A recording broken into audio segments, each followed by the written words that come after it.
semua, Dewan Juri yang terhormat dan panitia lomba debat yang kami muliakan. Perkenalkan, kami peserta lomba debat dari Fakultas Keguruan dan Ilmu Pendidikan Universitas Wisnuwardana Malang. Saya, Tiur Meida Samosir, selaku pembicara ketiga. Teman saya, Nadatul Kurnia, sebagai pembicara pertama, akan mengupas gagasan dan ide-idenya tentang Indonesia belum siap memasuki new normal, dilihat dari sudut pandang pro. Dan teman saya, Anita Hilda Kati, sebagai pembicara kedua, akan mengupas ide dan gagasannya tentang Indonesia belum siap memasuki era new normal, dilihat dari sudut pandang kontra. Kepada kedua teman saya, Nada dan Anita, saya persilahkan untuk menyampaikan ide-ide dan gagasannya dalam lomba debat kali ini. Kepada kedua teman saya persilahkan.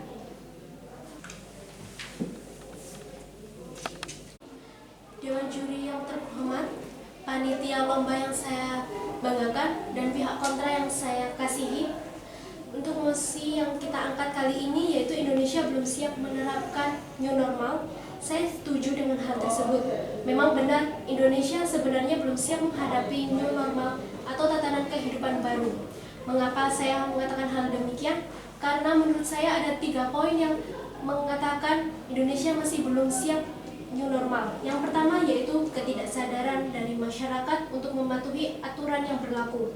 Telah kita ketahui bersama, jika masyarakat Indonesia memiliki tingkat kedisiplinan yang cukup rendah, hal tersebut dapat dilihat dari penerapan PSBB di beberapa daerah yang telah berjalan hingga saat ini. Seharusnya menjadi evaluasi bagi pemerintah karena masih terlihat belum maksimal. Banyaknya kerumunan dan aktivitas masyarakat yang dilakukan di ruang terbuka menjadi bukti rendahnya kesadaran mereka atas imbauan tersebut. Kemudian jika PSBB saja tidak dapat berjalan dengan efektif, bagaimana dengan new normal yang kini akan dicanangkan pemerintah? Apakah hal tersebut dapat dikatakan efektif ataukah hal tersebut akan menjadi bumerang bagi masyarakat Indonesia? Kemudian yang alasan kedua yaitu menurut pengamat ekonomi, dengan adanya new normal dapat menjadi suatu bentuk keberpihakan pemerintah pada kelompok-kelompok bisnis dan akan terus menguras uang negara untuk meredam penyebaran virus corona yang semakin sulit dihentikan. Senada dengan demikian, peneliti epidemiologi juga menyebutkan rencana menghadapi new normal ini sangat berbahaya karena berpotensi meningkatkan risiko COVID-19 di tengah masyarakat. Berdasarkan penelitian, sekitar 80% kasus COVID-19 adalah kasus infeksi tanpa gejala. Kemudian, alasan ketiga yaitu perlakuan kebijakan new normal di saat sekarang ini dianggap belum dapat memperbaiki kondisi ekonomi. Bahkan kesehatan masyarakat akan menjadi taruhannya. Menurut pihak pro, saya selaku pihak pro, tentang kebijakan new normal atau hidup normal baru di tengah pandemi virus corona yang telah diungkapkan pemerintah pusat saat ini sangatlah tidak tepat. Karena menurut pemerhati kesehatan Sulawesi Tenggara, Dr. Yusuf Hamra menjelaskan, sangat penting bagi pemerintah harus memperhatikan kurva dan grafik pertambahan kasus positif baru di Indonesia sebelum benar-benar menerapkan wacana new normal tersebut. Karena apabila pertambahan tersebut melesat, akan menimbulkan masalah baru bagi masyarakat Indonesia. Dan telah kita ketahui, per 21 Juni 2020, kasus penambahan positif COVID-19 adalah 45.891 dengan penambahan per hari 1.000 jiwa. Kemudian, apakah dengan hal tersebut pemerintah akan tetap bersikukuh melaksanakan new normal di tengah-tengah kenaikan COVID-19 yang kian melonjak? Melihat dari beberapa poin, selayaknya pemerintah meninjau ulang terhadap kebijakan penetapan new normal, sehingga dapat dinilai bahwa pemerintah sangat tidak bersabar dengan PSBB yang seharusnya dilakukan secara disiplin dan tegas. Maka dari itu, saya mengajak kepada pihak kontra dan Dewan Juri untuk setuju jika Indonesia masih belum siap melakukan new normal. Sekian dan terima kasih. Baik, terima kasih Dewan Juri yang terhormat, panitia yang saya hormati, dan pihak pro yang saya cintai. Mosi yang mengatakan bahwa Indonesia belum siap untuk menerapkan new normal. Saya dari pihak kontra tidak setuju bahwa Indonesia belum siap untuk menerapkan new normal. Alasan yang pertama, tenaga ahli utama kantor staf Presiden, Ali Ngabilin, menyebut bahwa Presiden segera menerapkan new normal dengan mendengarkan pertimbangan dari berbagai sektor, di antaranya dari rumah sakit dan juga pemerintah daerah. Presiden mengambil keputusan untuk menerapkan new normal setelah dia mendengar pertimbangan dari pihak rumah sakit dan juga pemerintah daerah. Ketika rumah sakit telah mengatakan bahwa sudah siap, maka Presiden memberi kebijakan yaitu new normal. Hal tersebut dikatakan oleh Ali Ngabilin ketika dia menjadi narasumber di acara Dua Sisi TV One pada tanggal 29 Mei tahun 2020. Kemudian, gugus tugas COVID-19 menghasilkan 102 wilayah dinyatakan aman sehingga dikelompokkan dalam zona hijau. 102 wilayah itu akan diberikan kewenangan untuk melaksanakan kegiatan masyarakat secara produktif. Yang kedua, juru bicara Presiden Fajrul Rahman memaparkan ada dua keuntungan yang kita peroleh ketika kita berani untuk menerapkan new normal. Yang pertama, norma sosial baru yang menjaga Indonesia dari ancaman pandemi COVID-19. Keuntungan yang kedua, keberlanjutan hidup agar bangsa Indonesia tidak terpuruk pada masalah baru sebagai dampak dari wabah COVID-19, yaitu krisis ekonomi, ketahanan pangan, dan juga pendidikan anak bangsa. Rencana Presiden untuk menerapkan new normal itu mengacu pada Peraturan Pemerintah Nomor 21 Tahun 2020 tentang pembatasan sosial berskala besar Permenkes garing 328/2020 serta Surat Edaran Menkes nomor HK 0.2101/Menkes garing 335/2020 oleh masyarakat. Kemudian di lokasi keramaian terlebih khusus di 4 provinsi dan 25 kabupaten, pemerintah dan juga TNI dan Polri bekerjasama untuk mendisiplinkan masyarakat di tempat-tempat keramaian.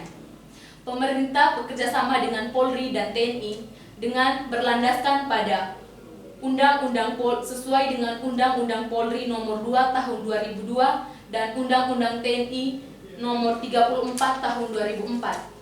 Adapun 3 mekanisme dasar yang dapat dilakukan oleh pemerintah dan Polri dalam menerapkan new normal. Yang pertama, sistem deteksi dasar gejala infeksi virus seperti cek suhu tubuh dan pengawasan gejala klinis. Kemudian mekanisme yang kedua, sistem pengendalian perilaku protokol kesehatan seperti jaga jarak, rajin mencuci tangan, dan juga menggunakan masker ketika keluar rumah atau ke tempat keramaian. Dan mekanisme yang ketiga adalah sosialisasi pencegahan COVID-19. Kemudian alasan yang ketiga, mengapa saya tidak setuju dengan Indonesia belum siap menerapkan yang dinamakan new normal. Menurut Menteri Koordinator Bidang Perekonomian Airlangga Hartarto, yang paling berpengaruh akibat dari COVID-19 adalah di bidang ekonomi. Jika kita terus merasa takut dan tidak berani untuk mengambil tindakan yang lebih menentang, apa kabar dengan keadaan ekonomi Indonesia? Apakah kita terus diam, membiarkan keadaan ekonomi kita tetap hancur? Tidak mungkin. Kita harus berani dan kita harus siap untuk mengambil langkah agar perekonomian tidak semakin anjlok. Kemudian, Sekretaris Menteri Koordinator Bidang Perekonomian Susi Wijono Mugiarto mengatakan ada beberapa alasan mengapa new normal dijadikan langkah yang tepat untuk memperbaiki keadaan ekonomi Indonesia. Yang pertama, 55-70 juta dari 130 juta pekerja adalah pekerja informal, sehingga mereka yang paling berdampak akibat dari COVID-19. Kemudian yang kedua, meningkatnya pengangguran sekaligus berkolerasi terhadap pergerakan konsumsi dalam negeri. Yang ketiga, banyak tenaga kerja yang di PHK. Ketika di PHK, pendapatan kita berkurang. Kemudian tabungan menipis, daya beli juga kurang. Kemudian ketika itu terjadi, konsumsi juga harus dikurangi. Yang terakhir adalah dikhawatirkan banyak masyarakat kelas menengah yang mendekati garis miskin, malah jatuh ke garis kemiskinan. Diprediksi angka kemiskinan bertambah hingga 4,86 juta. Apakah kita terus takut? Bukankah kemiskinan itu semakin meningkat dari 4,86 juta dan seterusnya? Kalau kita tidak berani, kemiskinan negara Indonesia akan semakin meningkat. Menurut Susi Wiono Mugiarto, sekretaris dari Menteri Koordinator Bidang Perekonomian, bila kita terus membiarkan dan tidak berani, negara tidak akan sanggup terus-menerus memberikan bantuan kepada masyarakat. Sementara keuangan negara terbatas. Maka langkah yang paling tepat untuk diambil adalah new normal. Dewan Juri yang terhormat dan teman saya dari pihak pro, saya mengajak untuk tidak setuju bahwa Indonesia belum siap. Jangan terus berdiam diri, tetapi kita harus bisa mengambil langkah agar Indonesia tetap maju. Sekian dan terima kasih.